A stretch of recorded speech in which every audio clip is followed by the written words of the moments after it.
and welcome to Friday's episode of Literary Lutheran Reads the Book of Concord. Today we are continuing to go through Article 1, Original Sin. In the same way, this doctrine must also be guarded on the other side against Manichaean errors. So the following erroneous doctrines are rejected, and so are similar doctrines. In the beginning, human nature was created pure and good, but after the fall, original sin is infused and mixed with the nature from outside itself by Satan as something essential. It is like when poison is mingled with wine. Human nature was originally created pure, good, and holy in Adam and Eve. Sin did not enter their nature through the fall in the way enthusiastically taught by the Manichaeans, as though Satan had created or made some evil substance and mixed it with their nature.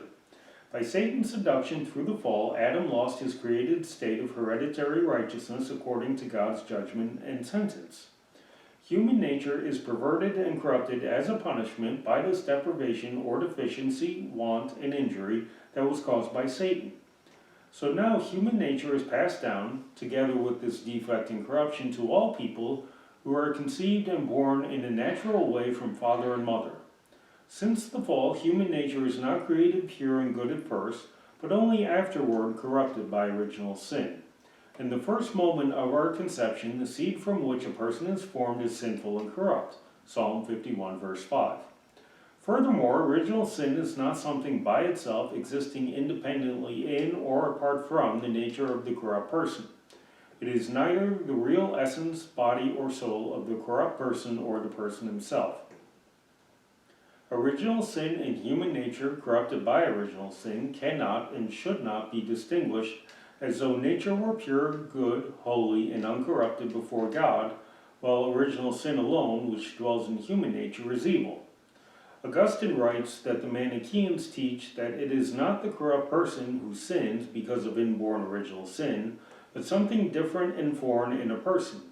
And so, God does not accuse and condemn by the law. Human nature is corrupt by sin, but only original sin in it. For as stated above in the thesis, i.e. in the explanation of the pure doctrine about original sin, the person's entire nature, which is born in the natural way from father and mother, is entirely and to the farthest extent corrupted and perverted by original sin. Human nature is corrupt in body and soul, in all its powers as regards and concerns the goodness, truth, holiness, and righteousness created with it in paradise.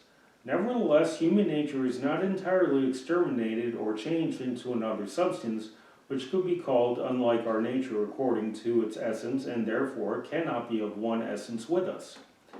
Because of this corruption, a person's entire corrupt nature is accused and condemned by the law unless the sin is forgiven for Christ's sake. Galatians chapter 3, verses 10 and 11. The law accuses and condemns our nature, not because we have been created human by God, but because we were sinful and wicked. Since the fall, human nature is condemned, not because its essence is God's work and creation in us, but because, and so far as it has been poisoned and corrupted by sin. This has been the Literary Lutheran Reads the Book of Concord, and I wish you a blessed weekend.